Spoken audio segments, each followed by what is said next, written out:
Good morning everyone. Rukmini प्रकाशन द्वारा जो आर्ट्स क्विज क्लास टेस्ट की सीरीज 3 का डिस्कशन के लिए मैं एल के झा उपस्थित हूँ। आपका दूसरा जो प्रश्न है, निम्नलिखित में कौन सा नृत्य उत्तराखंड के राज्य से संबंधित है? तो चोलिया नृत्य उत्तराखंड के राज्य से संबंधित है। चोलिया नृत्य जैसा कि आप जानते हैं कि कुमायूं क्षेत्र में, मुख्यतः उत्तराखंड के कुमायूं क्षेत्र में यह नृत्य बहुत ही महत्वपूर्ण है। इस क्षेत्र की जनजातियों के द्वारा यह मनाया जाता है। कुटियाट्टम नृत्य यह केरल से संबंधित है। केरल के नम्बियार जो है, इस जाति के महिलाएं लोग इस नृत्य को करते हैं। रॉफ नृत्य जो है यह जम्मू कश्मीर से संबंधित है। तीसरा प्रश्न है कि भारत सरकार ने किस वर्ष संसद के एक अधिनियम द्वारा पहला म्यूचुअल फंड प्रारंभ किया? तो किस अधिनियम द्वारा? तो यह अधिनियम जो है, जो भारत सरकार द्वारा लाया गया 1963 ईस्वी में लाया गया था। 1963 ईस्वी में भारतीय संसद ने एक म्यूचुअल फंड का निर्माण के लिए अधिनियम लाया और 1 फरवरी 1964 को भारत में जो यूटीआई स्थापित हुआ, यह भारत का प्रथम म्यूचुअल फंड था। जैसा कि आप जानते हैं कि ये म्यूचुअल फंड का उद्देश्य होता है जो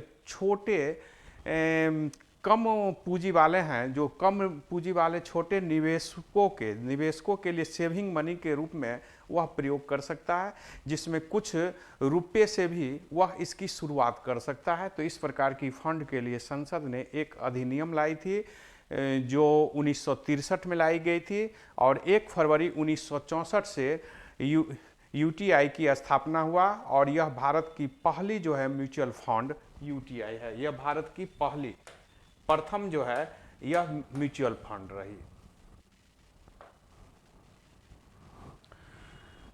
चौथा प्रश्न है कि गंगा और सोन जैसी नदियां प्राचीन भारत के महाजनपद से होकर गुजरती थी। यानी किस महाजनपद से, यानी किस क्षेत्र में गंगा और सोन जैसी नदी थी, जिस क्षेत्र में कौन सी महाजनपद थी? आपको यह जानना है कि गंगा और सोन जैसी नदियां भारत के महाजनपद से होकर गुजरती थी। तो मेरा कहना है कि इसका आंसर होगा मगध महाजनपद क्षेत्र में गंगा और सोन नदी। जैसा कि आप जानते हैं कि मगध महाजनपद के उद्भव और विकास का एक बहुत बड़ा कारण यह भी था कि गंगा सोन पुनपुन नदी से वह नदी दूर की तरह थी, साथ में यातायात और व्यापार के दृष्टि से भी यह बहुत ही महत्वपूर्ण थी। जैसा कि आप जानते हैं कि अंगुतर निकाय में 16 महाजनपद का चर्चा है। 16 महाजनपद का चर्चा है, जिसमें मगध महाजनपद जो है, जो गिरिब्रज में प्रारंभ में जिसकी राजधानी थी, और फिर जैसा कि आप जानते हैं कि उदयन द्वारा पाटलिपुत्र को राजधानी बनाया गया। कोसल महाजनपद यह उत्तर प्रदेश में था, जैसा कि आप जानते हैं कि इसकी राजधानी श्रावस्ती थी। असुमक महाजनपद जिसकी राजधानी पोटली या पोतना, यह असमक महाजनपद के बारे में जानना है कि एकमात्र महाजनपद है जो दक्षिण भारत में थी। 16 महाजनपद की जो चर्चा अंगुतर निकाय और भगवती सूत्र में है, उसमें एकमात्र महाजनपद जो असमक महाजनपद जिसकी राजधानी पोटना या पोटली थी, जो गोदावरी नदी तट पर थी, यह दक्षिण भारत में थी। से सभी महाजनपद जो है वह उत्तर भारत में और पश्चिमोत्तर भारत में था। 2 महाजनपद पश्चिमोत्तर भारत में था, जिसमें एक कम्बोज जो है, यह महाजनपद भी जो भारत के पश्चिमोत्तर भारत में था, और शेष महाजनपद में सबसे अधिक महाजनपद उत्तर प्रदेश और बिहार में अवस्थित थी। 5वां प्रश्न है कि 21 मार्च और 23 सितंबर को सूर्य की किरण सीधे भूमध्य रेखा पर पड़ती है, जिसके कारण पृथ्वी पर दिन और रात बराबर होती है। उसे क्या कहा जाता है? तो उसे हम विषुव कहते हैं। जब दिन रात दोनों बराबर होती है, उस स्थिति को हम विषुव कहते हैं। और 21 मार्च को और 23 सितंबर को यह स्थिति बनती है जब दोनों गोलार्ध में दिन और रात पूरी तरह बराबर होती है, यानी दिन और रात दोनों तरह बराबर होती है। दोनों समय के अंतराल में दिन में और रात में कोई अंतर नहीं आती है, और यह 21 मार्च और 23 सितंबर की स्थिति होती है जिस समय पृथ्वी पर दिन रात बराबर दोनों गोलार्ध में होती है। शीतकालीन संक्रांति का अर्थ हुआ कि 22 दिसंबर को दक्षिणी गोलार्ध में सबसे बड़ा दिन होता है, और उत्तरी गोलार्ध में सबसे छोटा जो है 22 दिसंबर को दक्षिणी गोलार्ध में सबसे बड़ा दिन हो, ठीक है, और उत्तरी गोलार्ध में सबसे बड़ा रात होता है। सबसे बड़ा रात उत्तरी गोलार्ध में 22 दिसंबर को होगा, और दक्षिणी गोलार्ध में सबसे बड़ा दिन 22 दिसंबर को होगा। जबकि ग्रीष्म संक्रांति के समय जो 21 जून को दिन है, यह उत्तरी गोलार्ध में सबसे बड़ा दिन होगा। इस तारीख को उत्तरी गोलार्ध में सबसे बड़ा दिन होगा, और दक्षिणी जो गोलार्ध है उसमें जैसा कि आप जानते हैं कि सबसे बड़ा रात्रि होगा। छठा प्रश्न है कि भारतीय संविधान में से किस संशोधन के द्वारा बोडो, डोंगरी, मैथिली और संथाली भाषाओं को आधिकारिक भाषाओं का दर्जा दिया गया, जिससे संविधान की 8वीं अनुसूची में संशोधन किया गया। तो जैसा कि आप जानते हैं कि 92 अमेंडमेंट द्वारा ये 92 अमेंडमेंट जो 2003 में हुआ, जिसके द्वारा बोडो, डोंगरी, मैथिली और संथाली 4 भाषाओं को 8वीं अनुसूची में जोड़ा गया। 8वीं अनुसूची में कुल 22 भाषा है। प्रारंभ में जब मूल संविधान बना था उस समय 14 भाषा थी। इसके बाद 1967 में 21वां संविधान संशोधन द्वारा जो है इसमें सिंधी भाषा को जोड़ दिया गया। फिर 71वें संविधान संशोधन द्वारा 1992 ईस्वी में इसमें मणिपुरी,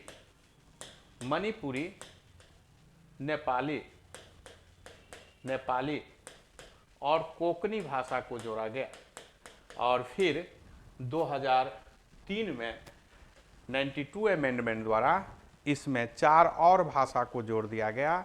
तो कुल मिलाकर संविधान में वर्तमान में 22 भाषा है 8वीं सूची में, जबकि मूल संविधान में 14 भाषा थी। जैसा कि आप जानते हैं कि 90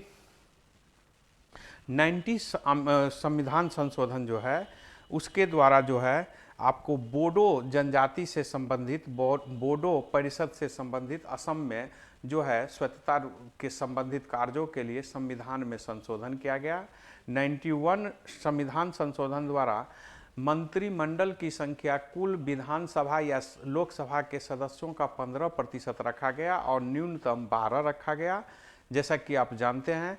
और 93 संविधान संशोधन जो हुआ, जो 2005 में हुआ, इसके द्वारा एक बहुत ही महत्वपूर्ण प्रावधान किया गया कि SC/ST कमजोर वर्गों को जो है वह निजी क्षेत्र के शैक्षणिक संस्थानों में भी आरक्षण देने का प्रावधान किया गया। 7वां प्रश्न है कि निम्नलिखित में किस राज्य को भारतीय संविधान के भाग 21 के अनुच्छेद 71 शामिल है, जिसमें कुछ राज्यों को अस्थायी, परिवर्तित या विशिष्ट स्थिति प्रदान की गई है। इसमें कौन सा राज्य विशेष स्थिति से संबंधित नहीं है? तो जैसा कि आप जानते हैं कि इसमें हिमाचल प्रदेश को नहीं है। जैसा कि जानते हैं महाराष्ट्र प्लस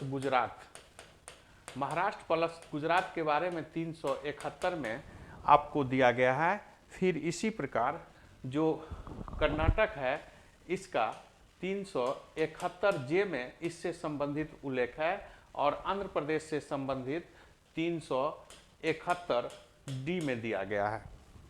तो स्पष्ट है कि जो आपको प्रावधान किया गया है 371 के अंतर्गत जो कुछ राज्यों को विशेष अधिकार दिया गया है, उसमें हिमाचल प्रदेश इसमें से शामिल नहीं है। 8वीं प्रश्न है, आधुनिक आंध्र प्रदेश के भाग वारंगल की रानी रुद्रमा देवी निम्नलिखित में किस वंश से संबंधित थी? तो काकतीय वंश। काकतीय वंश जिसकी राजधानी बरांगल थी। काकतीय वंश की राजधानी बरांगल थी और इस वंश में रानी रुद्रमा बहुत ही प्रसिद्ध हुई थी। ये रुद्रमा इतनी प्रसिद्ध थी कि ये महाराज की उपाधि धारण की थी और मार्को पोलो ने भी इस बात की चर्चा की है कि भारत के काकतीय वंश से संबंधित में कि रुद्रमा देवी यानी महिला की शासन है और बहुत ही बेहतरीन शासन पद्धति थी। जैसा कि आप जानते हैं कि बरांगल के काकतीय वंश के आगे चलकर प्रताप रुद्रदेव जो शासक है, जिस पर अलाउद्दीन खिलजी ने विजय प्राप्त किया था। तो रुद्रमा मध्यकाल की महान वीरांगनी महिला जो अपनी योग्यता के कारण प्रशासन में बहुत ही महत्वपूर्ण स्थान प्राप्त की थी।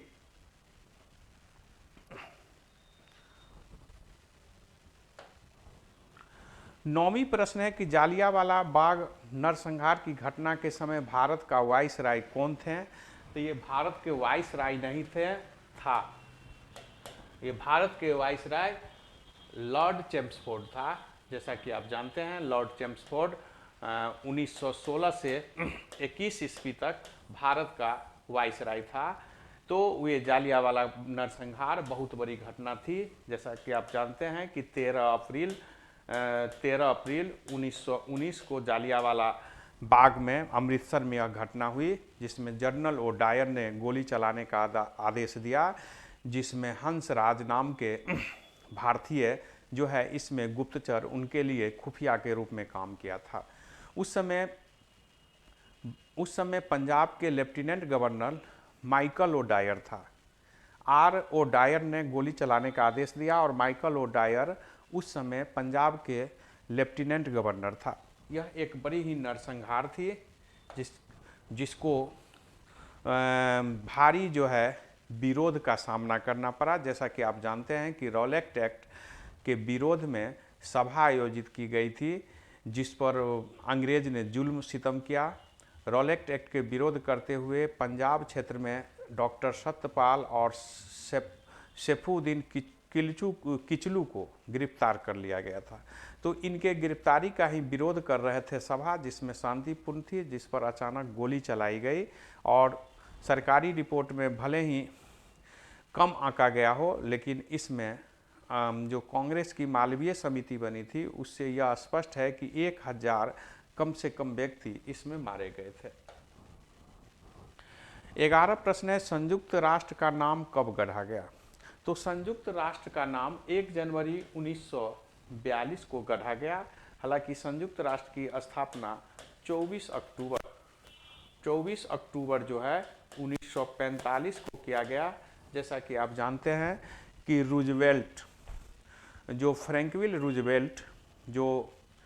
थियोडोर फ्रैंकविल रूजवेल्ट जो अमेरिका के राष्ट्रपति थे, उन्होंने इस संयुक्त राष्ट्र के स्थापना में सबसे महत्वपूर्ण भूमिका निभाया था। आप ये भी जानते हैं कि संयुक्त राष्ट्र में भारत 30 अक्टूबर 1945 को इसमें भारत शामिल हुआ। 12वीं प्रश्न है भारत की प्रथम मेट्रो रेल जिसकी उद्घाटन इंदिरा गांधी ने की थी, प्रधानमंत्री हमारे, तो कोलकाता मेट्रो जो 24 अक्टूबर 1984 को संचालित हुआ। स्वाभाविक है कि उस समय हमारे प्रधानमंत्री इंदिरा गांधी थे और जैसा आप जानते हैं कि इसके 6 दिन बाद 31 अक्टूबर को 1994 में इंदिरा गांधी की हत्या कर दिया गया। भारत का पहला मेट्रो कोलकाता मेट्रो है। जैसा कि आप जानते हैं कि 2002 में 24 दिसंबर को जो चलाया गया है दिल्ली मेट्रो, यह भारत के लिए बहुत ही महत्वपूर्ण है, सबसे आधुनिक मेट्रो है। मोनो रेल की शुरुआत जो है 2014 में बॉम्बे से हुआ। तो सबसे पहला मेट्रो रेल की शुरुआत लंदन में हुआ भारत में 1984 में 24 अक्टूबर को कोलकाता मेट्रो, जिसको 17वां जोन घोषित किया गया। 13 प्रश्न है, निम्नलिखित में कौन सा राष्ट्रीय राजमार्ग के निर्माण एवं रख रखाव के लिए जिम्मेदार है? तो राष्ट्रीय राजमार्ग के निर्माण और रख रखाव के लिए जिम्मेदार केंद्र सरकार है। जैसा कि आप जानते हैं कि 3 प्रकार के मुक्त रोड को 3 प्रकार में मुक्त बांटी गई है। एक राष्ट्रीय राजमार्ग, दूसरा राज्य राजमार्ग और तीसरा जिला राजमार्ग। इसके अतिरिक्त और भी छोटे छोटे राजमार्ग जो स्थानीय स्तर पर और भी छोटे छोटे मार्ग हैं जो स्थानीय स्तर पर उसका प्रयोग एक दूसरे क्षेत्र से जोड़ने के लिए की जाती है। तो जो राष्ट्रीय राजमार्ग है यह केंद्र सरकार के अधीन होती है। राष्ट्रीय राजमार्ग प्राधिकरण एक्ट, राष्ट्रीय राजमार्ग प्राधिकरण एक्ट 1988 में लाया गया था और इसके अधीन औपचारिक रूप से 1995 में राष्ट्रीय राजमार्ग प्राधिकरण की स्थापना किया गया। तो 1995 से राष्ट्रीय राजमार्ग प्राधिकरण द्वारा इसको पूरी तरह रखा जाता है।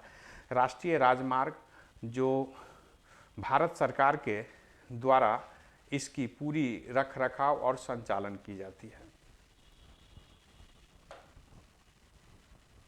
14 प्रश्न है कि 11वीं पंचवर्षीय योजना के दौरान कितने शहरों या कस्बों में सोलर सिटी के रूप में विकसित करने हेतु सहायता प्रदान करने का प्रस्ताव किया गया था?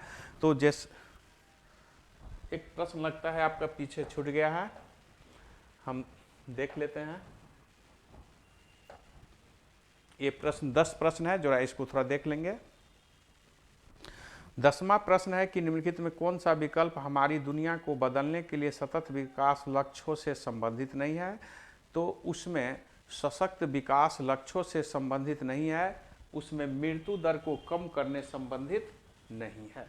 जैसा कि आप जानते हैं कि सतत विकास लक्ष्य जो है यूएन द्वारा निर्धारित किया गया है, जो 2030 तक विभिन्न क्षेत्रों पर, जिस पर 17 मुख्य लक्ष्य है, उसके अंतर्गत 169 जो है अन्य उप लक्ष्य निर्धारित किया गया है। ये लक्ष्य है, इसके उप लक्ष्य निर्धारित किया गया है, जिसमें मृत्यु दर की कमी जैसी उप लक्ष्य नहीं है, लेकिन उत्तम स्वास्थ्य कल्याण, स्वच्छ जल और स्वच्छता और गरीबी से मुक्ति, गरीबी को पूरी तरह मुक्त कर देने का लक्ष्य 2030 तक यूएन के जो विकास कार्य, सतत विकास कार्यक्रम है, उसमें रखा गया है।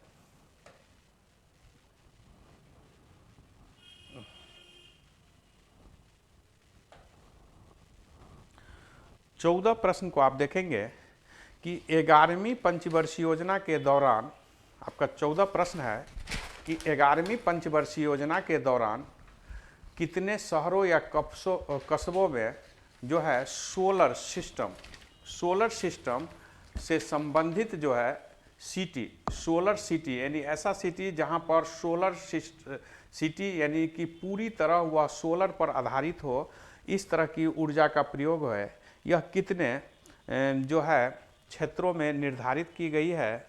तो जैसा कि आप जानते हैं कि 60 शहर को इसके अंतर्गत रखा गया है। इसके अंतर्गत 60 शहर को रखा गया।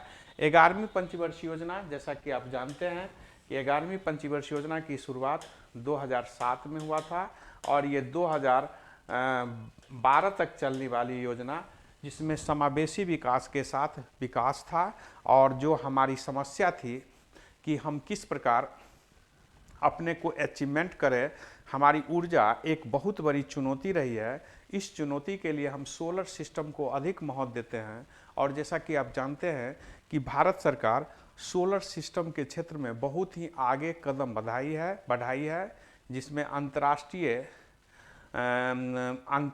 सौर संगठन बहुत ही महत्वपूर्ण है, जिसका हेडक्वार्टर जो है वह गुरुगांव में है। पर्यावरण की स्वच्छता को देखते हुए सोलर सिटी और सोलर एनर्जी को भारत सरकार सबसे अधिक प्राथमिकता दे रही है। जैसा कि आप जानते हैं कि सोलर सिस्टम जो है, सूर्य जो है हमारी ऊर्जा का मुख्य स्रोत है और यह नवाचार है और स्वच्छ ऊर्जा का बहुत बड़ा स्रोत के रूप में जाना जाता है। 15 प्रश्न है कि विश्व का सबसे बड़ा नमक का मरुस्थल कौन है? तो सालार डी उयुनी।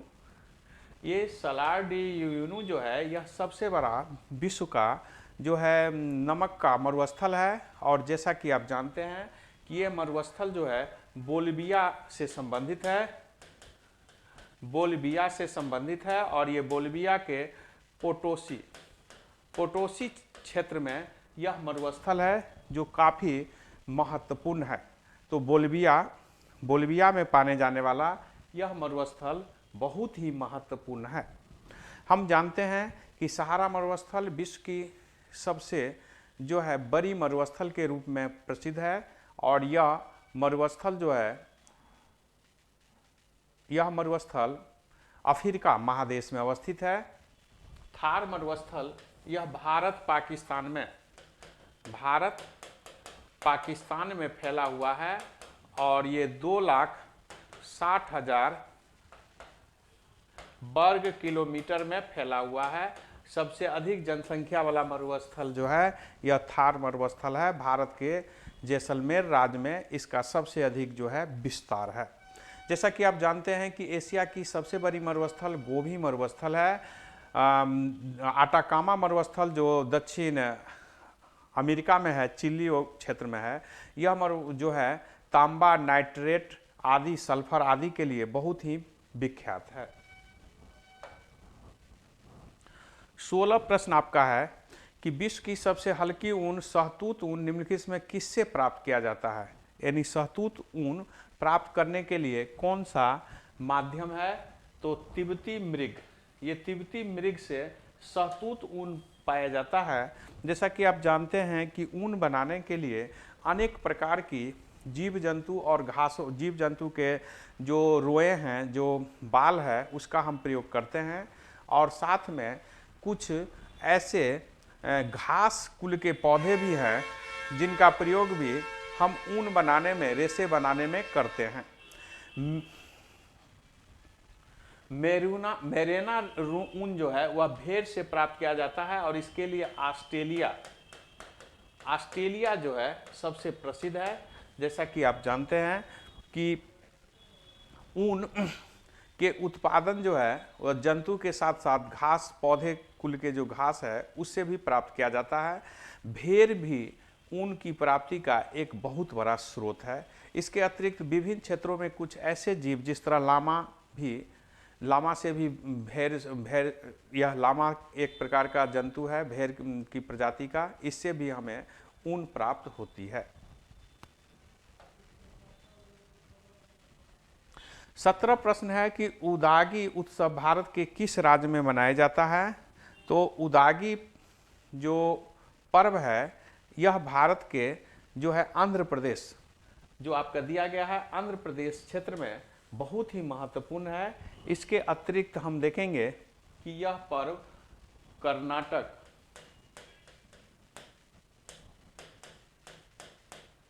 तेलंगाना आदि क्षेत्र में भी मनाया जाता है। यह हिंदी भाषा के जो पहला माह होता है, चैत माह, इसमें यह पर्व मनाना प्रारंभ किया जाता है।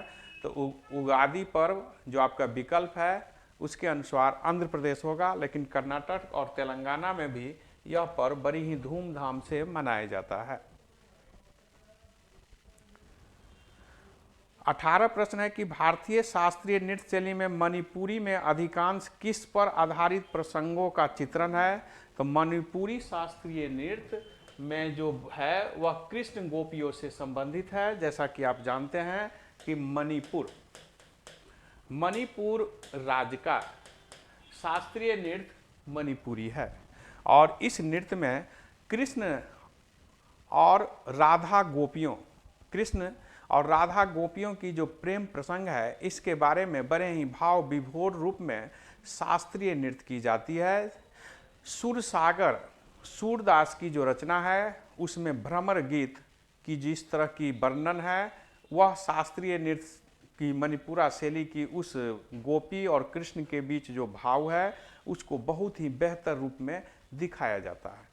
जैसा कि आप जानते हैं कि भारत में सबसे पुराना शास्त्रीय नृत्य सादिर के नाम से भरतनाट्यम,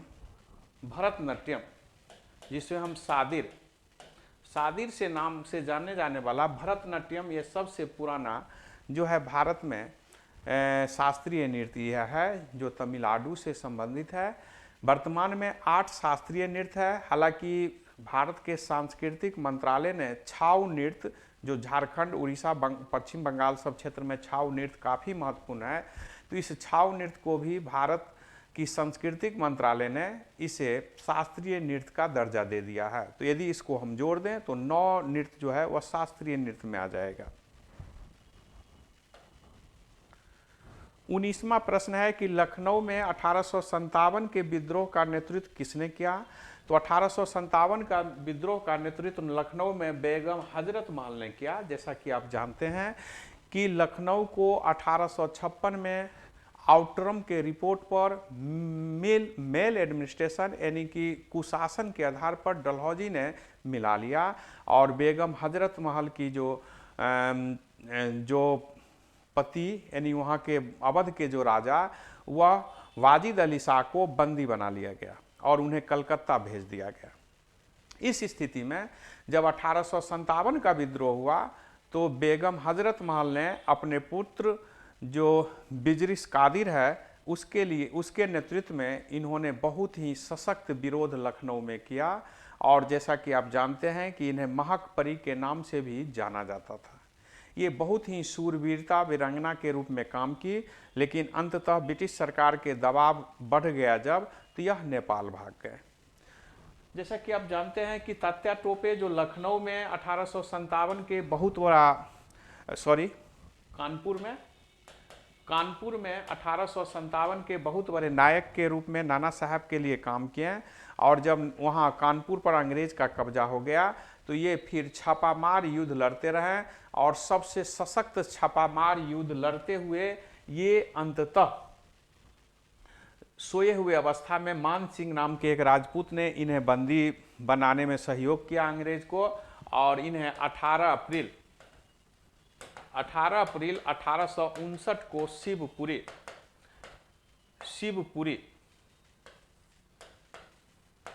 शिवपुरी जेल मध्य प्रदेश में एमपी में इन्हें फांसी दे दिया गया। 1857 के शहीद होने वाला अंतिम हीरो तात्या टोपे हैं। बाबू वीर कुंवर सिंह के बारे में जैसा कि आप जानते हैं कि ये परमार वंश के थे और इन्होंने 1857 में बिहार के आरा जगदीशपुर के एक जमींदार थे और इन्होंने बड़ी ही सशक्त जो है अंग्रेज का विरोध किया और सबसे अधिक बार अंग्रेजों को 1857 के विद्रोह के दौरान हराने वाले बाबू वीर कुंवर सिंह थे। वीडी सावरकर बहुत बड़े क्रांतिकारी भारत के रहे हैं। 20वीं प्रश्न को आप देखेंगे कि 20वां प्रश्न है दिल्ली दरबार 1911 के दौरान दिल्ली की आधारशिला किसने रखी थी? यानी दिल्ली 1911 में जो दिल्ली दरबार जो आयोजित हुआ था तो उसकी आधारशिला रखने वाले कौन थे? तो जैसा कि आप जानते हैं कि दिल्ली की आधारशिला रखने वाला जॉर्ज पंचम, यह ब्रिटेन के कौन थे? शासक थे। तो ये दिल्ली दरबार आए थे। आप जानते हैं कि 12 दिसंबर 1911 को दिल्ली दरबार का आयोजन हुआ था और इसमें जॉर्ज पंचम अपनी पत्नी यानी रानी मेरी के साथ आया था और इसमें 3 बड़ी घोषणा की थी, जिसमें एक घोषणा थी कि बंगाल विभाजन को रद्द किया जा रहा है, बंगाल से बिहार को एक अलग प्रांत बनाया जा रहा है और इसकी बड़ी तीसरी घोषणा थी कि कलकत्ता के स्थान पर दिल्ली को राजधानी बनाया जाएगा। तो इस प्रकार दिल्ली की आधारशिला रखने वाला जॉर्ज पंचम थे जो ब्रिटेन का सम्राट था। 21 प्रश्न है मुस्लिम लीग ने 1943 के कराची अधिवेशन में कौन सा नारा दिया? तो बांटो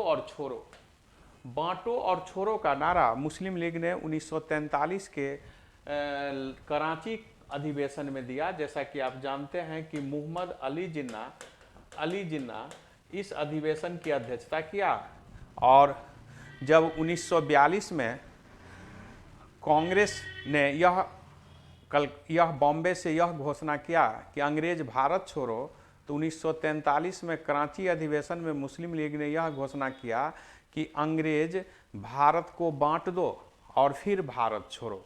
जैसा कि आप जानते हैं कि 1940 के मुस्लिम लीग की लाहौर अधिवेशन में मुस्लिम लीग की लाहौर अधिवेशन में 1940 ईस्वी में ही द्विराष्ट्र सिद्धांत का जो है प्रस्ताव मुस्लिम लीग ने पारित कर दिया था। मुस्लिम लीग की स्थापना 1906 में हुई थी, जिसका प्रारंभिक उद्देश्य मुसलमानों के हित से संबंधित था, लेकिन आगे चलकर ये कांग्रेस विरोधी, राष्ट्र विरोधी होकर देश की बंटवारा का रास्ता अपना दिया। 22 प्रश्न है कि स्वेज नहर जो वाणिज्य के दृष्टि से बहुत महत्वपूर्ण है, निम्नलिखित में किस देश में बनाई गई थी? तो आप जान रहे हैं कि मिस्र में बनाई गई थी। और स्वेज नहर जो है वह लाल सागर को भूमध्य सागर से जोड़ने वाली, जो 1869 में बन गया था, लेकिन 1872 से यह चालू किया गया था। और यह स्वेज नहर मिस्र के लिए बहुत ही महत्वपूर्ण है। 1956 में इसे राष्ट्रीयकरण जो है कर्नल नासिर ने, जो मिस्र के राष्ट्रपति था, कर दिया, जिसके कारण ब्रिटेन से युद्ध भी हुआ। तो स्वेज नहर का युद्ध 1956 में ब्रिटेन और मिस्र के बीच, और स्वेज नहर का राष्ट्रीयकरण 1956 में ही किया गया। कर्नल नासिर जो मिस्र के राष्ट्रपति थे। 23वां प्रश्न है, स्वतंत्र भारत के पहले गवर्नर जनरल कौन था? यानी स्वतंत्र भारत का पहला गवर्नर जनरल भी लॉर्ड माउंटबेटन होगा। जैसा कि आप जानते हैं कि यह भारत का अंतिम वाइसराय और स्वतंत्र भारत के प्रथम गवर्नर जनरल लॉर्ड माउंटबेटन होगा। लॉर्ड माउंटबेटन के बाद सी राजगोपालाचारी गवर्नर जनरल बना, जो भारत के अंतिम गवर्नर जनरल सी राजगोपालाचारी है। सी राजगोपालाचारी भारत के अंतिम और प्रथम गवर्नर जनरल भी जो भारतीय थे। तो भारतीय अंतिम गवर्नर जनरल और प्रथम भारतीय गवर्नर जनरल, दोनों का उत्तर सी राजगोपालाचारी होगा। इसके बाद आप जानते हैं कि 26 जनवरी 1950 को डॉक्टर राजेंद्र प्रसाद हमारे देश के संवैधानिक प्रमुख हो गए। इस प्रकार गवर्नर जनरल जैसे पद समाप्त हो गए। वारेन हेस्टिंग्स जो बंगाल के प्रथम गवर्नर जनरल बनाकर भेजा गया था। 24 प्रश्न है, भारत के स्थित एक बायो रिजर्व जो यूनेस्को के विश्व विरासत स्थल भी है, यानी आपको जो दिया गया है इस चारों में कौन सा बायो रिजर्व एक ऐसा बायो रिजर्व है जो भारत के यूनेस्को के विश्व विरासत सूची में भी शामिल है? तो सुंदरवन बायो रिजर्व, जिसे 1987 ईस्वी में यह जो है यूनेस्को के विश्व धरोहर में शामिल किया गया। जैसा कि आप जानते हैं कि भारत के 18 बायो रिजर्व को जो है बायो रिजर्व है 18, जिसमें नीलगिरी पहला जो है भारत की बायो रिजर्व है, जो 1986 ईस्वी में बनाई गई। नोकरेक ये मेघालय में जो है बायो रिजर्व है। और जैसा कि आप जानते हैं कि बायो रिजर्व में बायोडाइवर्सिटी पर अधिक बल दिया जाता है, विविधता को बनाने पर अधिक जोर दिया जाता है। 25 प्रश्न है कि 2000 के नोट की बीमाएं क्या है, यानी उसकी मापदंड जो है वह क्या निर्धारित की गई है? तो जैसा कि आप जानते हैं कि 66 mm इंटू 166 mm इसकी जो है वह जो है बीमाएं है, डायमेंशन है। 2000 की नोट जब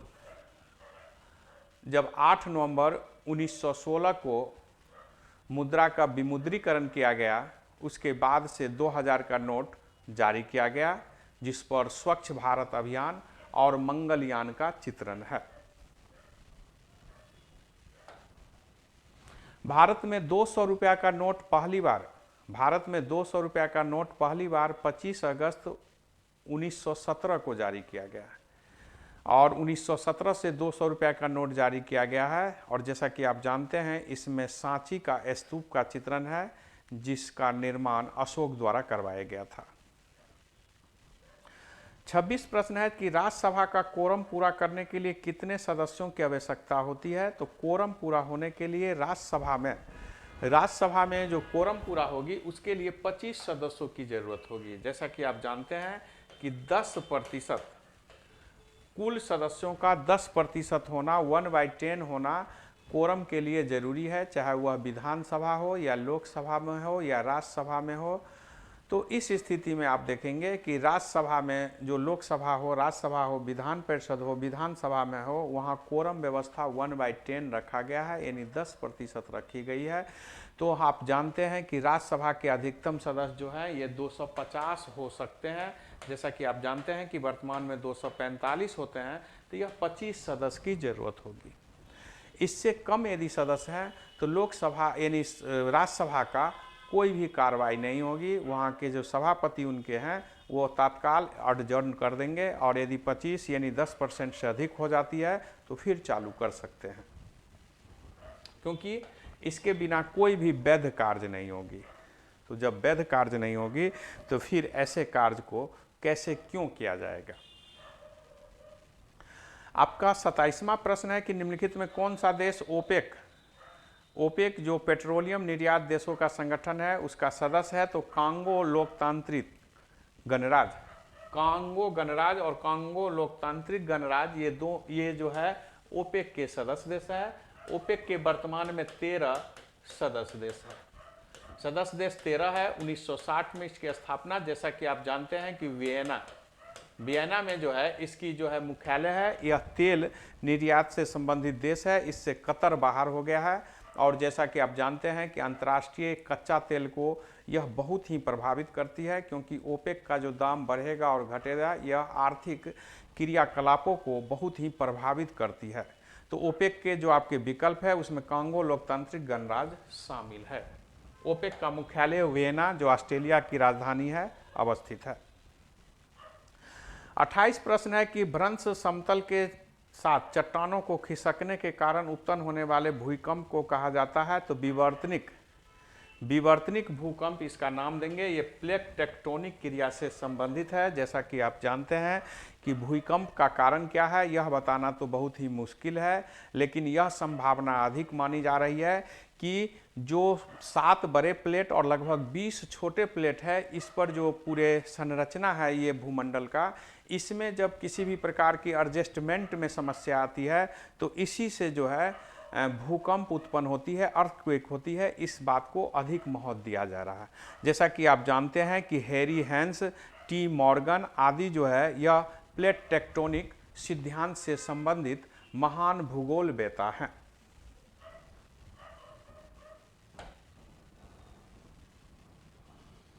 आपका 29 प्रश्न है कि कौन सा देश सार्क का सदस्य नहीं है। तो जो आपका विकल्प दिया गया है इसमें ईरान देश सार्क का सदस्य नहीं है। जैसा कि आप जानते हैं कि 8 दिसंबर 1985 को ढाका में जो सार्क का स्थापना किया गया और प्रथम सम्मेलन भी इसका प्रथम सम्मेलन जो है वह ढाका में आयोजित किया गया, इस बात को ध्यान देना है।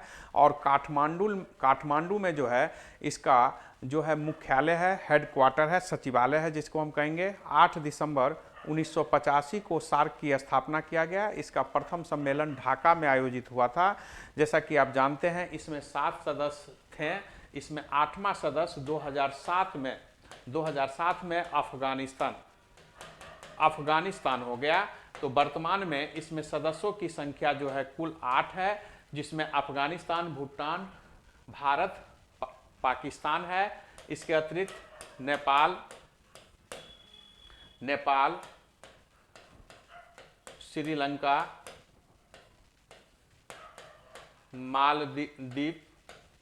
मालदीव इसमें शामिल है।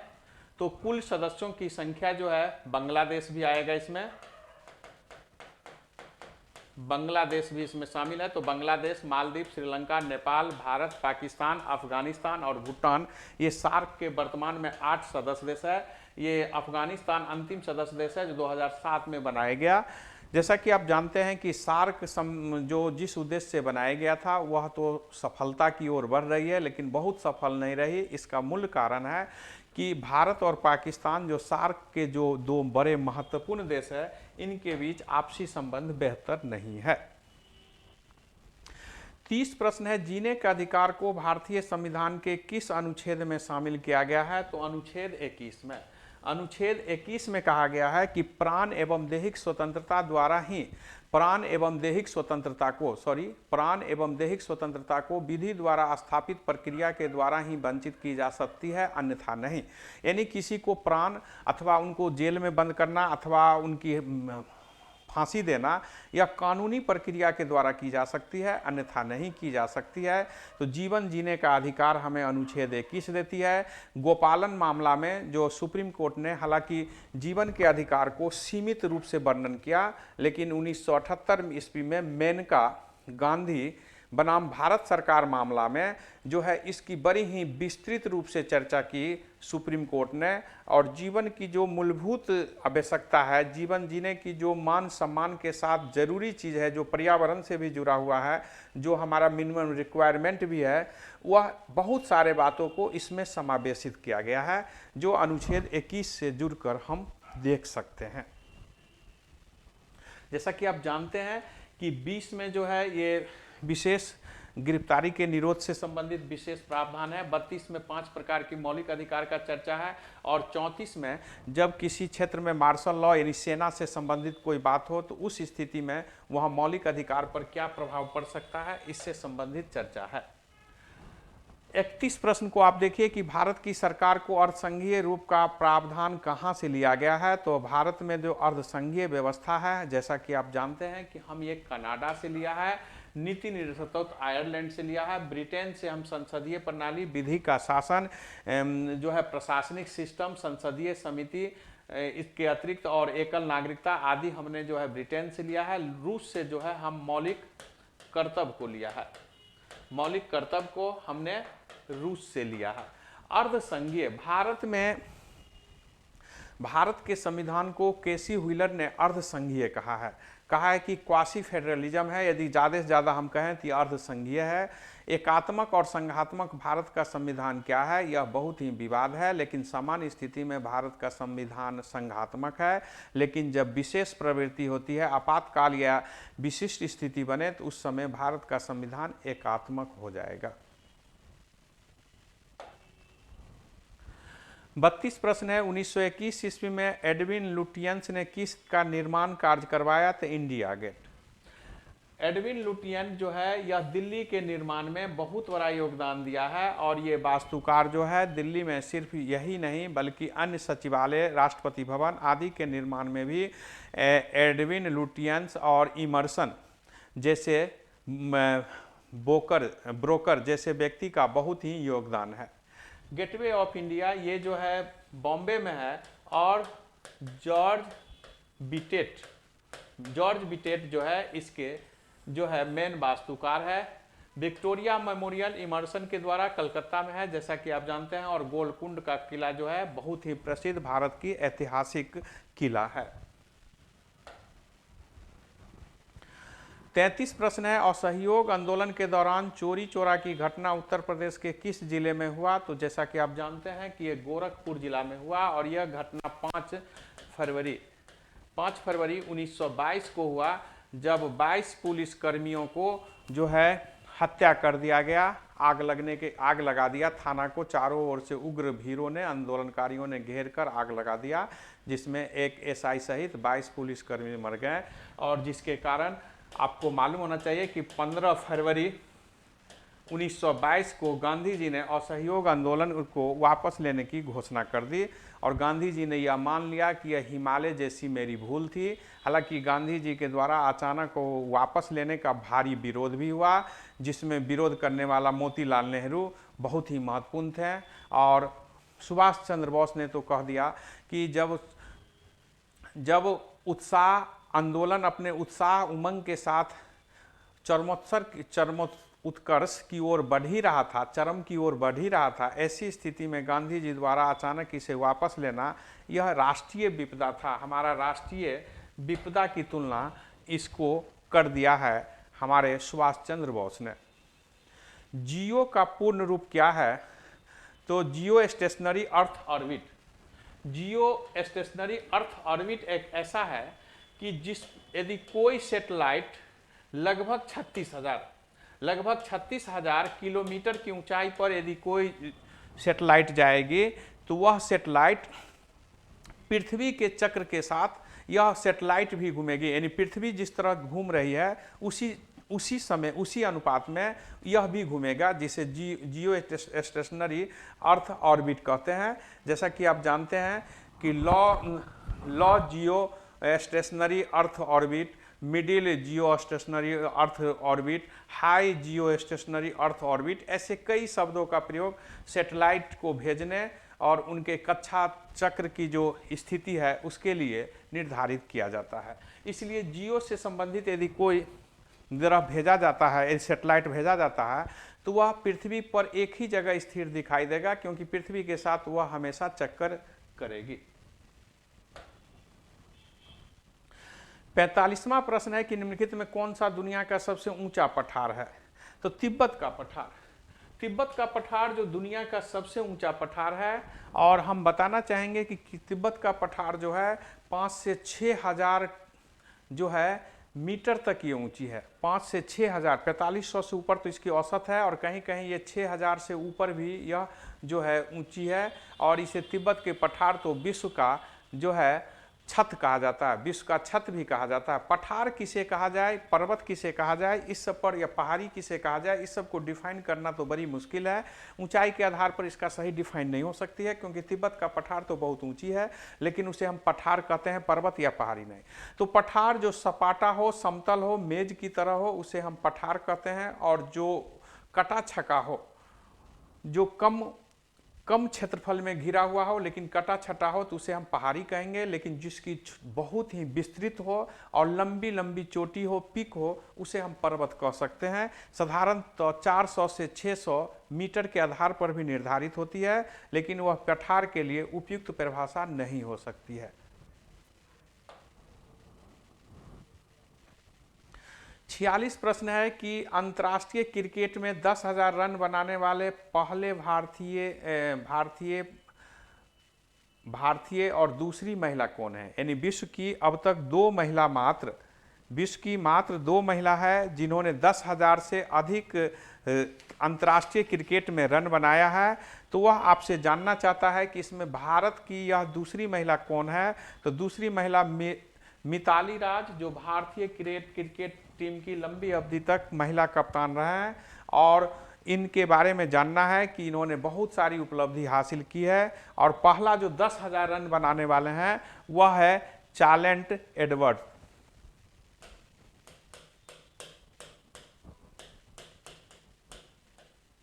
यह इंग्लैंड की खिलाड़ी है, जो 10,000 रन बनाने वाली पहली है, चार्लेट। और दूसरा जो है मिताली राज भारत के हैं। जैसा कि आप जानते हैं कि भारत के स्मृति मांधाना ऑस्ट्रेलिया में जाकर शतक बनाने वाली पहली भारतीय महिला हो गया है। हरमनप्रीत कौर, पूनम यादव, ये सभी भारतीय महिला जो है क्रिकेट खिलाड़ी हैं।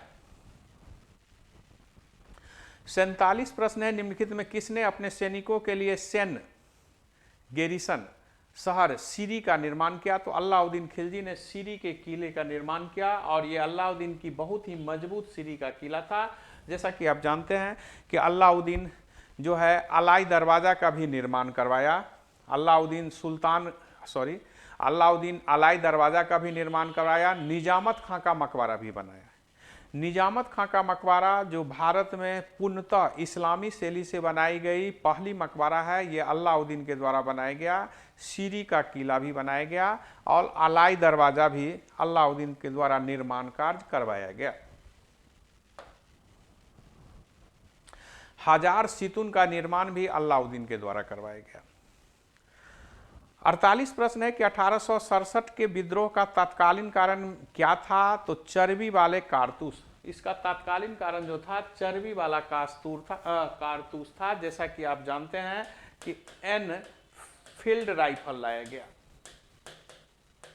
एनफील्ड राइफल दिसंबर 1856 में लाया गया, और बेस ब्राउन राइफल के जगह पर एक नया राइफल लाया गया।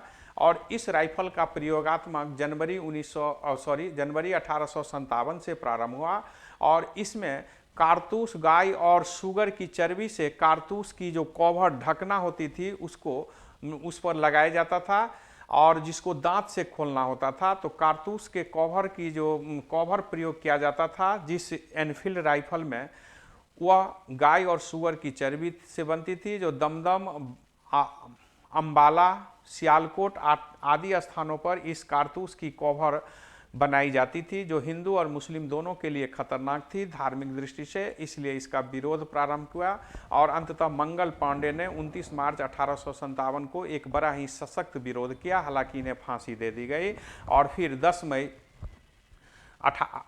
29 मार्च 1857 को मंगल पांडे ने विरोध किया था और उन्हें फांसी दे दिया गया।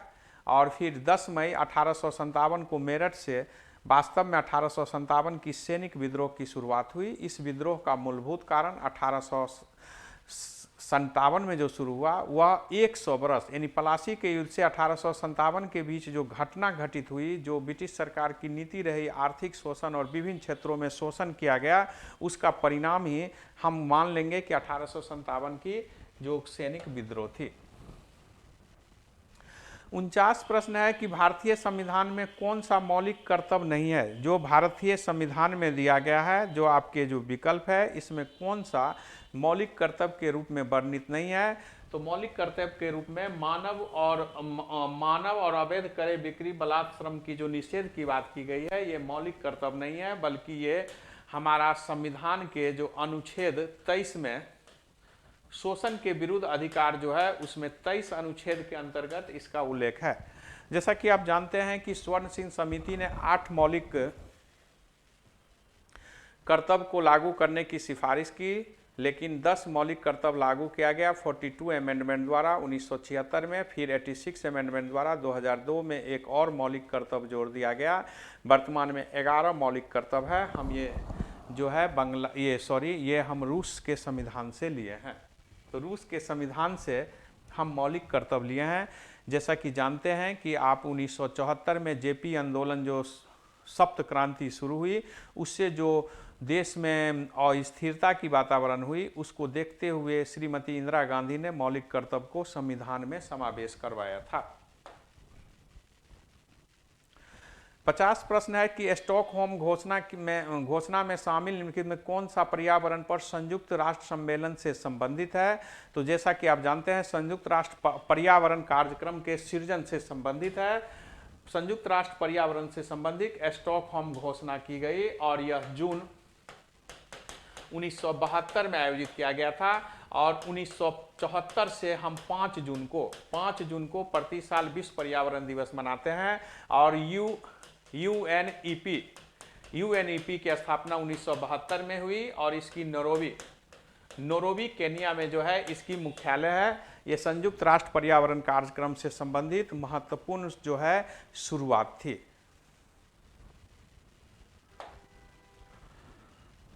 इक्यावन प्रश्न है कि निम्नलिखित में कौन सी नदियां पश्चिम दिशा की ओर बहती हुई अरब सागर में गिरती है। तो जैसा कि आप जानते हैं कि नर्मदा और तप्ती 2 बहुत ही महत्वपूर्ण नदी है जो कि अरब सागर में गिरती है। अरब सागर में अन्य बहुत सारी नदियां भी गिरती है, लेकिन जैसा कि आप जानते हैं कि उत्तर भारत की अधिकतर नदियां जो है वह गंगा या ब्रह्मपुत्र नदी से जुड़कर और वह बंगाल की खाड़ी में गिरती है। नर्मदा और ताप्ती नदी जो डेल्टा का भी निर्माण नहीं करती है, ज्वार नदमुख यह जो है नदी है, यह भ्रंश घाटी से होकर गुजरने वाली नदी है।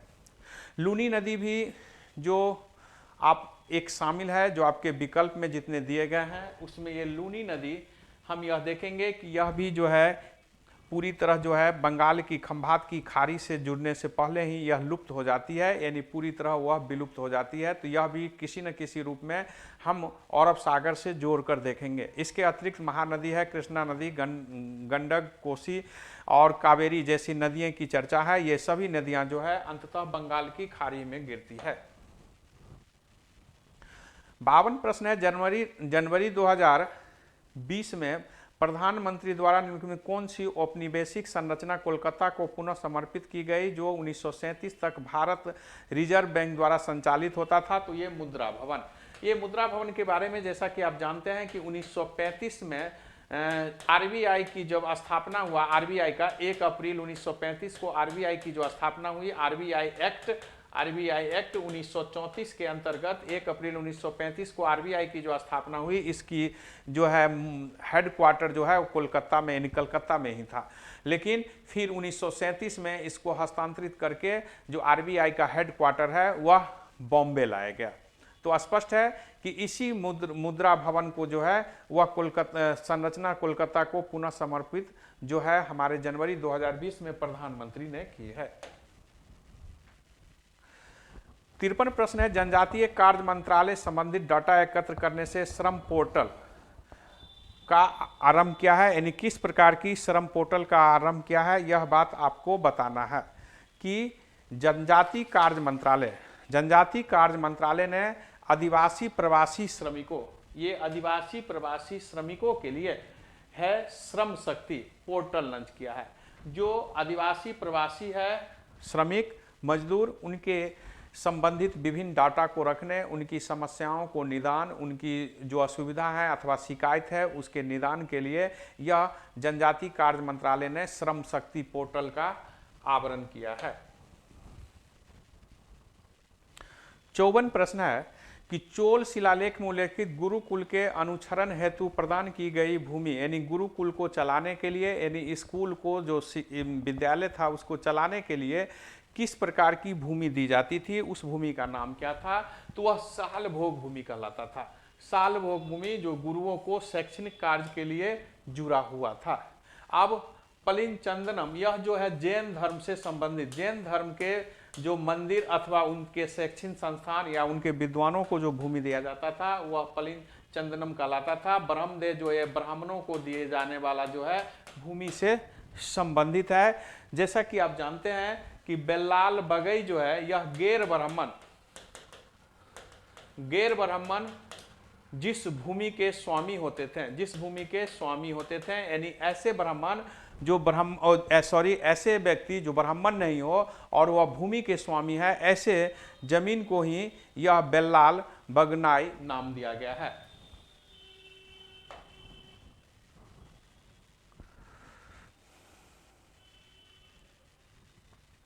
सड़सठ प्रश्न देखेंगे कि आपका प्रश्न है कि ह्यूमस मुद्रा के रूप में भाग में पाया जाता है, तो ए क्षितिज, तो ऐसे मृदा ह्यूमस यानी कि अर्धभूमि से संबंधित जो सॉइल है, जो ह्यूमिड है, जो वेटलैंड जिसको हम कहते हैं, तो वेटलैंड से संबंधित जो है यह ए क्षैतिज से संबंधित जुड़ेगा।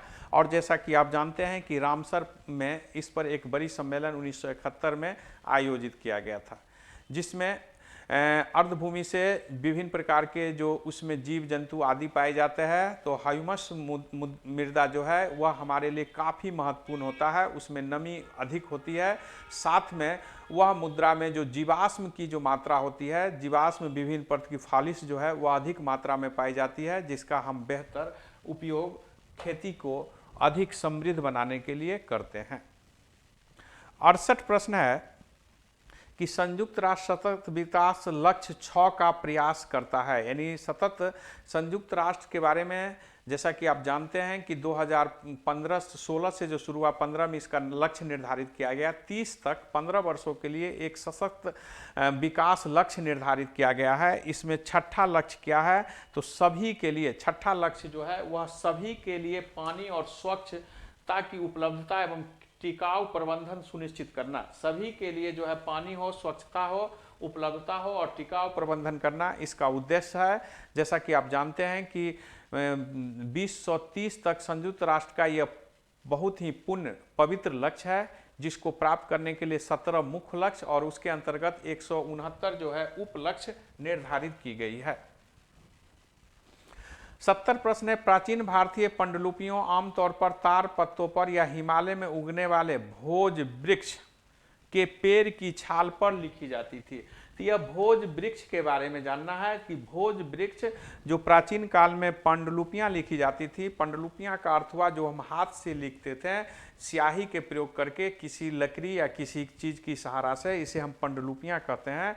और जैसा कि आप जानते हैं कि कागज़ का प्रयोग प्रारंभ में भारत में नहीं हो रही थी, तो उस समय पेड़ की छाल, तार के पत्ते, भोज वृक्ष ऐसे कुछ वनस्पतियाँ थी जिस पर हम लोग लेखन का कार्य करते थे। आप ये भी जानते हैं कि इसके अतिरिक्त शिलालेख या धातुओं, ताम्रपत्र आदि पर लिखने की जो परंपरा थी वो तो प्राचीन काल और भी पुरानी थी।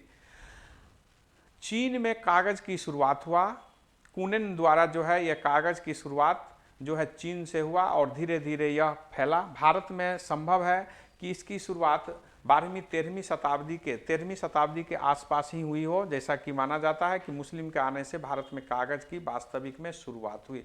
चीन में से कागज़ की जन्मभूमि है और वहीं से धीरे धीरे यह दुनिया में फैला। भोजपत्र जो एक मटमैले रंग के पत्ते होते हैं, वह भोज वृक्ष के पत्ते जिसको लिखने का प्रयोग हम लोग करते थे।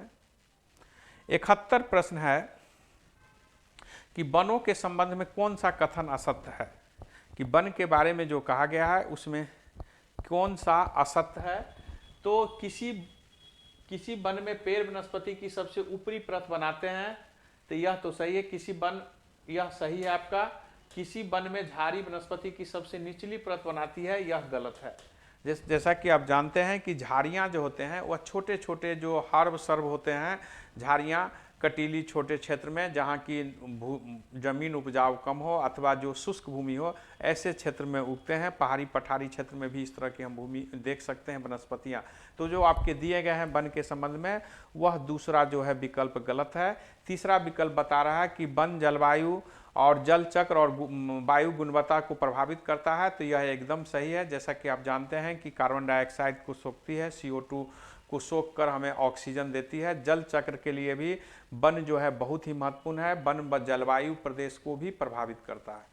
वन मृदा का अपरदन, वन मृदा यानी कि मिट्टी के अपरदन को भी रोकता है। मृदा उसे कहते हैं भूमि के ऊपरी परत पर जो 5, 6, 7 cm तक के आसपास जो हम मिट्टी पाई जाती है, इसी को कहा जाता है मृदा। तो मृदा को भी, यह सॉइल को भी अपरदन से वन रोकती है, क्योंकि वन जहाँ होंगे वहाँ पेड़ पौधे होते हैं और इस कारण जब पानी पड़ती है तो वह पेड़ पौधे के बाद टपक कर नीचे पड़ती है। दूसरा, उनके जड़ से बांध जमीन को, भूमि को बांधे रहता है। इस स्थिति में अपरदन, इरोजन की समस्या कम हो जाती है। तो स्पष्ट है कि वन मृदा के अपरदन को भी रोकती है। 72 प्रश्न है, भारतीय संविधान के बारे में लिखित में कौन सा कथन सत्य नहीं है। भारतीय संविधान के बारे में जो बताया गया है तो उनमें कौन सा कथन सत्य नहीं है। तो यह सभी व्यक्तियों और समुदाय को किसी भी धर्म को धारण, यह सभी व्यक्तियों और समुदाय को किसी भी धर्म के धारण करने, अभ्यास करने और प्रचार करने की स्वतंत्रता प्रदान करती है, तो यह सही है। दूसरा है, इसके निर्माताओं ने एक धर्मनिरपेक्ष राज्य की मॉडल चुना है, यह भी सही है। यह राज्य को धर्म के मामलों में कोई कानून बनाने से रोकती है, तो यह गलत है। यह धर्म के आधार पर भेदभाव को रोक कराती है, तो यह सही है। स्पष्ट है कि आपका सी आंसर नहीं होगा। जैसा कि आप जानते हैं कि भारतीय संविधान के 25 से 28 तक धर्म से संबंधित मौलिक अधिकार दिया गया है और राज्य धर्म से मामलों से संबंधित कानून तो बना सकती है, लेकिन कोई ऐसी कानून नहीं बना सकती है जो भेदभाव हो, यानी एक धर्म या एक धर्म के लिए विशेष झुकाव हो और दूसरे धर्म को किसी प्रकार की जो है कठिनाई, हानि उत्पन्न करता हो, ऐसे हार्मफुल उत्पन्न करता हो, ऐसा कोई भी धर्म हम जो है संबंधित कानून नहीं बना सकते हैं। लेकिन जरूरत पड़ने पर राज्य धर्म के मामलों में कोई कानून नहीं बना सकती है, यह गलत है। जैसा कि आप जानते हैं कि हमारे संविधान में 42वें संविधान संशोधन द्वारा धर्मनिरपेक्ष शब्द को जोड़ा गया और धर्मांतर से संबंधित, धर्म में जो परिवर्तन लाने का प्रयास किया जाता है प्रलोभन द्वारा, लालच द्वारा, उस पर विभिन्न राज्यों द्वारा जो है कई कानून धर्म से संबंधित बनाया जा चुका है, जो दंडनीय अपराध भी है। 73 प्रश्न है कि क्रिकेट खिलाड़ी जहीर खान को 2020 में सम्मानित किया गया, तो पद्म श्री से सम्मानित किया गया। ये भारत के बहुत बड़े जो है बॉलर रहे हैं और गेंदबाज रहे हैं। इन्हें पद्मश्री से सम्मानित किया गया। पद्मश्री भारत के चौथे सबसे बड़े सिविल पुरस्कार है।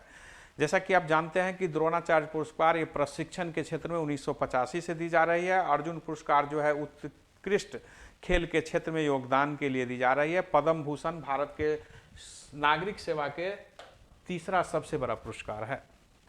74 प्रश्न है, अहमदाबाद शहर के बारे में कौन सा कथन सत्य नहीं है। तो अहमदाबाद के बारे में हम लोग देखें जो कौन सा कथन सही नहीं होगा। तो अहमदाबाद साबरमती नदी के तट पर अवस्थित है, यह सही बता रहा है। अहमदाबाद में पहली मिल स्थापना 1895 में हुआ, यह गलत लग रहा है। यही जो है आपका आंसर होगा। 1860 के आसपास जो है अहमदाबाद में पहली मिल की जो है स्थापना की गई। जैसा कि आप जानते हैं कि अहमदाबाद को भारत का जो है क्या कहा जाता है, बोस्टन कहा जाता है। अहमदाबाद को अक्सर भारत का मैनचेस्टर भी और बोस्टन भी, मैनचेस्टर और बोस्टन दोनों अहमदाबाद को कहा जाता है। कपास उगाने का क्षेत्र बहुत करीब है। जैसा कि आप जानते हैं कि गुजरात में भारत का सबसे अधिक कपास उपजती है। काली मिट्टी का क्षेत्र गुजरात महाराष्ट्र कपास उत्पादन में सबसे महत्वपूर्ण है। हम यहाँ चर्चा करेंगे कि भारत का मैनचेस्टर और भारत का बोस्टन जब पूछे तो अहमदाबाद होगी, लेकिन भारत का जब उत्तर भारत का मैनचेस्टर पूछेगा तो कानपुर, और दक्षिण भारत का मैनचेस्टर यदि पूछे तो कोयम्बटूर, भारत का सूती वस्त्र की राजधानी तो बॉम्बे, मुंबई।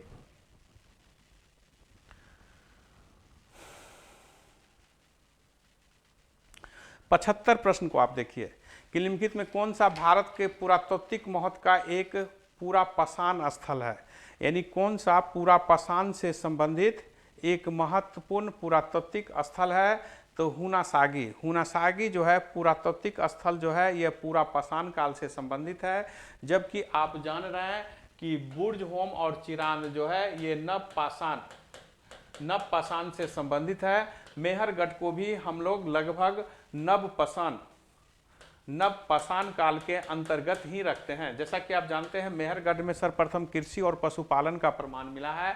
बुर्ज होम से मालिक के साथ कुत्ता को दफनाने का और दिग रेसिडेंट यानी कि जमीन खोद कर रहने का प्रमाण मिला है। और चिरांद जो कि बिहार के क्षेत्र में है, यह सारण क्षेत्र से संबंधित है। इस क्षेत्र में जो है छपरा सारण जो क्षेत्र है इस क्षेत्र से संबंधित है, जहाँ से चावल मछली खाने का भी प्रमाण मिला है। तो नव पाषाण कालीन संस्कृति से संबंधित 3 स्थल है, जबकि हुनासागी जो है यह पूरा पाषाण काल से संबंधित स्थल है। 76 प्रश्न है कि गंगा ब्रह्मपुत्र बेसिन अक्षांशों के बीच है। यानी ब्रह्मपुत्र और गंगा जो है यह किस अक्षांशों के बीच है। तो 10 उत्तरी अक्षांश से 30 उत्तरी अक्षांश के बीच गंगा ब्रह्मपुत्र बेसिन है। गंगा ब्रह्मपुत्र बेसिन दुनिया के सबसे विशाल नदी बेसिन में एक है। और गंगा ब्रह्मपुत्र से उत्तर भारत के जो विशाल मैदान है, जो विश्व के सबसे अधिक उपजाऊ भूमि में एक है, वह बनाई गई है। 77 प्रश्न को देखें आप। 77 प्रश्न है कि कुर्ग के कोडव समुदाय के फसल पर्व कौन है। यानी कुर्ग के कोडव, तो कुर्ग के कोडव का अर्थ हो गया यह कर्नाटक में है। कहाँ हो गया, कर्नाटक में है। तो इसके पुटारी जो है इसके बहुत ही महत्वपूर्ण फसल से संबंधित पर्व है। और यह फसल धान की कटाई पर जो है पुटारी उत्सव मनाया जाता है। और यह उत्सव जो है ये कुर्ग के कोडम जनजाति द्वारा मनाया जाता है। आप कामला उत्सव भी जो है यह ये कर्नाटक में बहुत ही प्रसिद्ध है। करगा ये उत्सव भी बहुत प्रसिद्ध है।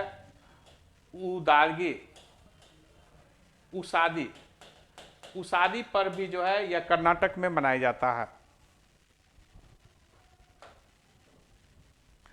78 प्रश्न है, जिस प्रश्न को आप देखिए कि निम्नलिखित में किस व्यक्ति को 2020 ईस्वी मरणोपरांत जो है पद्म विभूषण से सम्मानित किया गया था। अरुण जेटली जैसा कि आप जानते हैं कि भारत के प्रसिद्ध राजनेता और वित्त मंत्री रह चुके थे और इनके मृत्यु हो गई। उसके बाद इन्हें जो है संगीता जेटली इनकी पत्नी का नाम है। संगीता जेटली को पद्म विभूषण जो इनके पति अरुण जेटली को दिया गया, उसको समारोह में इन्होंने भाग लिया था। यानी अरुण जेटली के मृत्यु के बाद 2020 में जो मरणोपरांत पद्म विभूषण पुरस्कार से सम्मानित किया गया, उस सम्मान को लेने के लिए इनकी अरुण जेटली की विधवा संगीता जेटली ने आया था और राष्ट्रपति ने उन्हें सम्मानित किया। जैसा कि आप जानते हैं, शास्त्रीय गायिका छन्नू लाल मिश्र को भी 2020 में पद्म विभूषण से सम्मानित किया गया था। पद्म विभूषण भारत का दूसरा सबसे बड़ा नागरिक सम्मान है। 79 प्रश्न को देखिए। भारतीय संविधान के अनुच्छेद 57 में कहा गया है, यानी भारतीय संविधान के 57 में क्या कहा गया है, तो उसमें कहा गया है कि एक व्यक्ति जो राष्ट्रपति के पद पर है या पहले इस पद पर रह चुका है, इस संविधान के अन्य प्रावधानों के अधीन वह इस पद पर फिर से चुनने के पात्र होंगे। यानी 57 आर्टिकल कहती है कि कोई भी राष्ट्रपति जो एक बार राष्ट्रपति रह चुका है वह फिर राष्ट्रपति हो सकते हैं, अथवा कुछ अंतराल के बाद भी वह राष्ट्रपति चुनाव में भाग ले सकते हैं, और यदि वो राष्ट्रपति चुनाव में जीतते हैं तो राष्ट्रपति पद को धारण करेंगे। जैसा कि आप जानते हैं कि अनुच्छेद 56 में राष्ट्रपति पद का उल्लेख है, जो 5 वर्ष के लिए। अनुच्छेद 56 यह बताता है कि राष्ट्रपति 5 वर्ष के लिए चुने जाएंगे। राष्ट्रपति पद का उल्लेख 52 में है। राष्ट्रपति में भारत की कार्यपालिका शक्ति निहित है, यह 53 में कही गई है। 54 और 55 में जो है राष्ट्रपति के निर्वाचन मंडल और उनके निर्वाचन की विधियां क्या है, मेथड क्या है, उसकी चर्चा है। और 56 में राष्ट्रपति 5 वर्ष के लिए चुने जाते हैं। 5 वर्ष से पूर्व भी उन पर महाभियोग द्वारा हटाया जा सकता है। और 57 में है कि एक राष्ट्रपति एक से अधिक कार्यकाल के लिए भी बन सकते हैं। जैसा कि आप जानते हैं कि डॉक्टर राजेंद्र प्रसाद एक से अधिक कार्यकाल के लिए भारत के राष्ट्रपति रहे हैं। 80 प्रश्न है कि लुइस कैरोल की पुस्तक कौन है, तो लुइस कैरोल की पुस्तक Alice the adventure in Wonderland पुस्तक जो है एलिस, ये लुइस कैरोल की है। चार्ल्स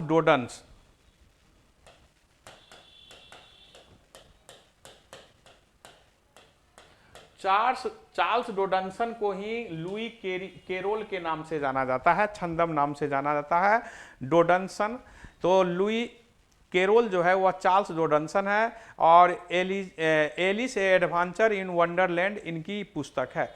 जैसा कि आप जानते हैं कि रिक्की टिक्की टानी जो है यह द जंगल बुक का ही एक बहुत ही प्रसिद्ध जो है इसमें कहानी कही गई है। जैसा कि आप जानते हैं कि रुडयार्ड किपलिंग की द जंगल बुक है, जिसमें मोगली एक महत्वपूर्ण पात्र है।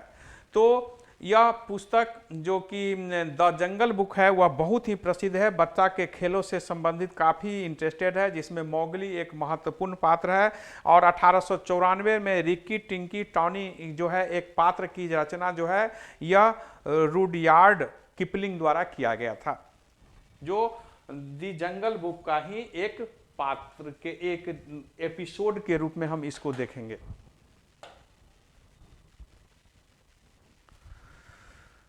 81 प्रश्न है कि रेणुका अर्धभूमि नामक रामसर अर्धभूमि स्थान कहाँ है, तो हिमाचल प्रदेश में है। आपको ध्यान रखना है कि यह भारत का सबसे छोटा रामसर साइट है। भारत का सबसे छोटा रामसर साइट रेणुका अर्धभूमि है। जैसा कि आप जानते हैं कि 75 भारत में वर्तमान में रामसर साइट है, जिसमें हिमाचल प्रदेश के रेणुका अर्धभूमि यह सबसे छोटा रामसर साइट है। रामसर वेट भूमि पर जो है पहला सम्मेलन 1971 में ईरान में हुआ था, और फिर इससे संबंधित जो अर्धभूमि है उसको बेहतर कृषि योग्य या विभिन्न क्षेत्र में भूमि बनाने की पहल है, ताकि जो विश्व की बढ़ती जनसंख्या है उसकी आवश्यकताओं को पूर्ति की जा सके। 82 प्रश्न है गोदावरी बेसिन का सबसे बड़ा जलग्रहण क्षेत्र किस राज्य में पड़ता है, तो गोदावरी बेसिन का सबसे बड़ा जल संग्रह क्षेत्र जो है आप देखेंगे महाराष्ट्र से शुरू होता है, और ये त्रम्बकेश्वर जो भोला हुआ है, यहाँ ही त्रम्बकेश्वर गांव है, त्रम्बक गांव है, जहां से यह गोदावरी नदी निकलती है। और यह दक्षिण भारत की सबसे बड़ी नदी है जो 1465 किलोमीटर की यात्रा करती है, बंगाल में गिरती है। 84 प्रश्न है कि राजस्थान का राज्य पक्षी क्या है? तो सोना चिड़िया, ग्रेट इंडियन बस्टर्ड जो है यह राजस्थान का जो है पक्षी का नाम है, जो राजस्थान का पक्षी है। राजस्थान का जो पौधा है वह कैक्टस पौधा जो नागफनी है वह राजस्थान का पौधा है। राजस्थान का वृक्ष जो है वह क्या है? खेजरी जो है वह राजस्थान का वृक्ष है। राजस्थान के विरासत पशु ऊंट को घोषित किया गया है। और जैसा कि आप जानते हैं कि राजस्थान का पशु जो है चिंकार है।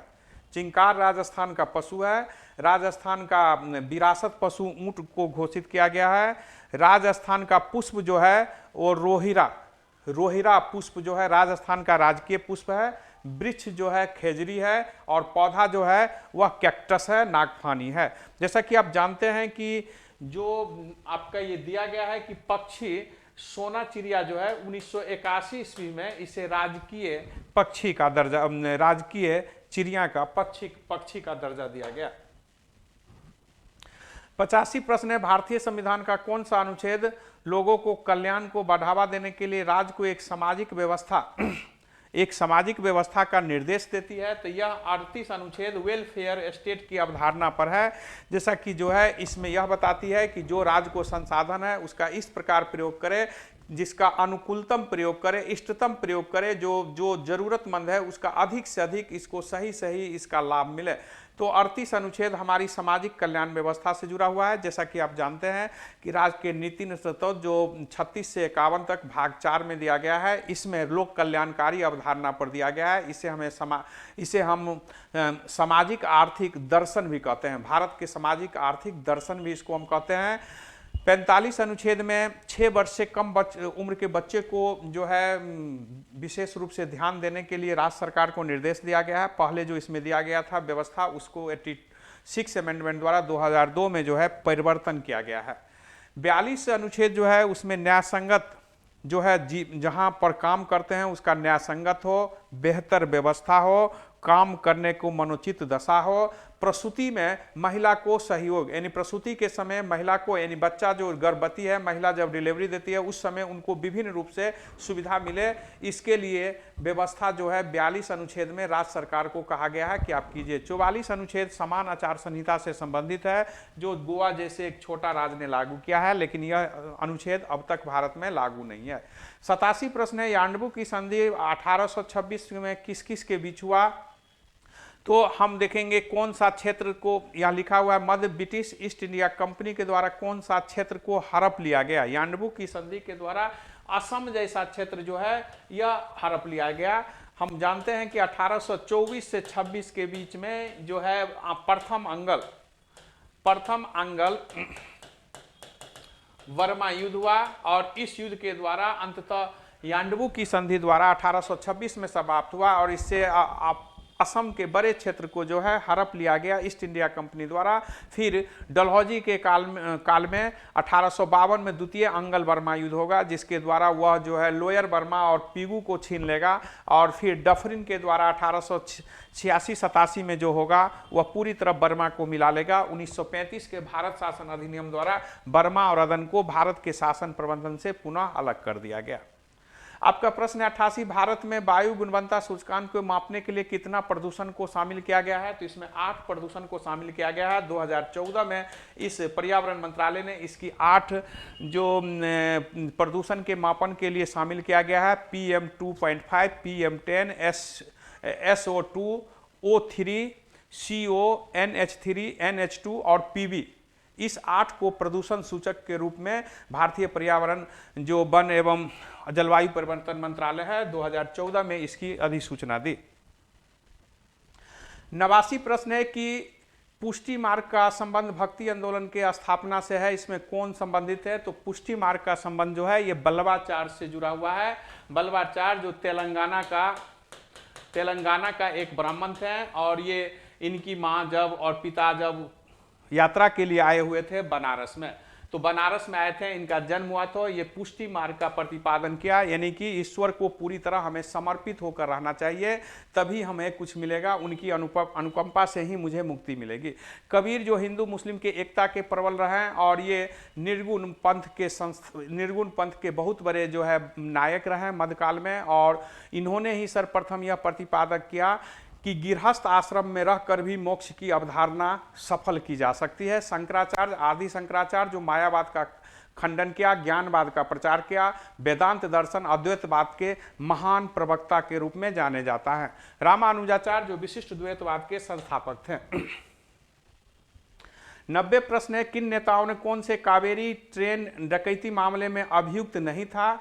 तो आप इसमें भगत सिंह इसमें शामिल नहीं थे। जैसा कि आप जानते हैं ककोरी कांड जो है ये 9 अगस्त 1925 ईस्वी को हुआ, जब सहारनपुर और लखनऊ के बीच जो ट्रेन आ रही है वह ककोरी स्टेशन पर जो है स्टेशन के पास जो है लूटने का प्लान बनाया गया, जिसमें राम प्रसाद बिस्मिल, रोशन सिंह, राजेंद्र नाथ लहरी और अशफाक उल्ला खां को जो है 4 को फांसी दिया गया और अनेक को अलग अलग प्रकार से दंडित किया गया। तो 9 अगस्त 1925 को ककोरी ट्रेन कांड हुआ था, जिसमें भगत सिंह शामिल नहीं थे। 91 प्रश्न है, 1990 में किस विषय पर सिफारिश देने के लिए दिनेश गोस्वामी समिति का गठन किया गया था? दिनेश गोस्वामी समिति जो है ये चुनाव से संबंधित है। चुनाव से संबंधित महत्वपूर्ण समिति के रूप में दिनेश गोस्वामी समिति को हम जानते हैं। दिनेश गोस्वामी समिति ने चुनाव से संबंधित महत्वपूर्ण सुझाव दिया था, जिसके आधार पर आप जैसा कि जानते हैं कि टी.एन. शेषन ने इस सुधार को बहुत ही ज़्यादा महत्व दिया, तहदीज दिया, और उसके कारण चुनाव के क्षेत्र में क्रांतिकारी परिवर्तन आई। पुलिस आयोग जो है यह धर्मवीर जो है भारती के नेतृत्व में पुलिस आयोग 1978 में बनाया गया था, और दूसरा पुलिस आयोग जो है जो यूपीए सरकार है वो सौरभ के नेतृत्व में बनाया था। मूल्य कर्तव्य पर जो समिति बनी थी सरदार स्वर्ण सिंह समिति जो है, यह स्वर्ण सिंह समिति मूल कर्तव्य पर बनाया था। और केंद्र राज्य के बीच में सरकरिया आयोग जो है बहुत ही महत्वपूर्ण है। हालांकि के.एम. पुंछी आयोग भी है, उससे राजमन्नर आयोग भी है, बनर्जी भी आयोग है, लेकिन सरकरिया आयोग केंद्र राज्य के बीच सबसे महत्वपूर्ण आयोग के रूप में जाना जाता है। आपका 93 प्रश्न है, an essay of the principle of population एक पुस्तक है, जिस पुस्तक के बारे में आपको यह जानना चाहता है कि यह पुस्तक जो essay of the principle of the population नाम की पुस्तक की रचना किसने की? तो थॉमस रॉबर्ट माल्थस ने इस पुस्तक की रचना की, और इस पुस्तक में इन्होंने इस बात की बताया कि जनसंख्या विस्फोट किस प्रकार पॉपुलेशन का जो है एक्सप्लोशन होता है, इस बारे में इन्होंने बताया। इसमें इन्होंने बताया कि सब चीज़ ठीक ठाक यदि रहे, सब कुछ उपयुक्त रहे, तो 25 वर्ष पर जनसंख्या दोगुनी हो जाती है। तो माल्थस ने सर्वप्रथम जनसंख्या से ध्यान दिया। हालांकि जनसंख्या को कैसे रोका जाए, इस पर माल्थस ने कोई निश्चित अपना सिद्धांत देने में सफल नहीं हुआ। और फ्रेडरिक एंगेल्स जो थे ये कार्ल मार्क्स के साथ बहुत बड़े समाजवादी विचार को चलाने वाले थे। कार्ल मार्क्स वैज्ञानिक समाजवाद के जनक है, और एडम स्मिथ जो अर्थशास्त्र के जनक है, इन्होंने धन का विज्ञान जो है अर्थशास्त्र को कहा। इन्होंने वेल्थ ऑफ नेशन जो पुस्तक लिखी, उस पुस्तक के द्वारा जो है स्वतंत्र व्यापार पूंजीवादी व्यवस्था का उद्गम माना जाता है। और कार्ल मार्क्स का जो है दास कैपिटल पुस्तक, कम्युनिस्ट मैनिफेस्टो जैसी घोषणा जो है काफ़ी महत्वपूर्ण है, जो आज भी दलित, उपेक्षित, कमजोर, शोषित वर्ग के लिए वह अपने आप में जो है धार्मिक ग्रंथ से उनके लिए कम नहीं है। 94 प्रश्न है कि निशानेबाजी के लिए एक अंतर्राष्ट्रीय खिलाड़ी कौन है? यानी इसमें निशानेबाजी के लिए कौन से हमारे अंतर्राष्ट्रीय खिलाड़ी है? तो अंजुमन मुदगिल जो है ये अंतर्राष्ट्रीय निशानेबाजी से संबंधित है। मंजू रानी, लेसाराम, सरिता देवी और जमुना बोरो ये सभी जो है मुक्केबाज से संबंधित है, बॉक्सिंग से संबंधित ये तीनों है, जबकि ये जो है निशानेबाज से संबंधित है। 96 प्रश्न है, 30 मई 2022 को किस राज्य का 35वां स्थापना दिवस मनाया गया? तो जैसा कि आप जानते हैं कि गोवा ने अपना 22वां स्थापना दिवस मनाया। गोवा भारत का जो है 25वां राज्य बना था, और वह 30 मई 1985 को बनाया गया था। जैसा कि आप जानते हैं कि गोवा को बहुत ही कठोर मेहनत के बाद पुर्तगाली से हमने उससे युद्ध लड़कर उससे हम जो है पुलिस कार्रवाई द्वारा 19 सितंबर सितंबर 1961 को अपने अधिकार में लिया था और इसे जो है केंद्र के शासित के रूप में रखा गया था। और फिर 30 मई 1987 को गोवा को एक 25वां पूर्ण राज्य का दर्जा दिया गया। सिक्किम को, जैसा कि आप जानते हैं कि सिक्किम को 1975 में भारत का 22वां राज्य का दर्जा गया। मणिपुर को 1971 के जो एक्ट बना था उसके अधीन 72 में दिया गया। और केरल 1956 में ही भारत का जो है एक राज्य के रूप में स्थापित हुआ था। 97 है प्रतिवर्ष अंतर्राष्ट्रीय परिवार दिवस किस तारीख को मनाया जाता है? तो प्रतिवर्ष जो है अंतर्राष्ट्रीय परिवार दिवस, प्रतिवर्ष अंतर्राष्ट्रीय परिवार दिवस जो है यह 15 मई को मनाई जाती है। 17 मई को विश्व दूरसंचार दिवस, विश्व दूरसंचार दिवस 17 मई को मनाई जाती है। 16 मई को सिक्किम स्थापना दिवस, सिक्किम स्थापना दिवस 16 मई को मनाई जाती है। और 18 मई को अंतर्राष्ट्रीय संग्रहालय दिवस, अंतर्राष्ट्रीय संग्रहालय दिवस 18 मई को मनाया जाता है। 98 प्रश्न है कि 2022 में विश्व रंगमंच दिवस का विषय क्या था, यानी थीम क्या था? तो रंगमंच की शांति और सांस्कृतिक, रंगमंच की शांति और सांस्कृतिक जो है रंगमंच और शांति की सांस्कृतिक, यानी रंगमंच जो होना चाहिए वो हमारी शांति की सांस्कृतिक, यानी विश्व को शांति की दिशा में ले जाने वाले कार्यक्रम होना चाहिए।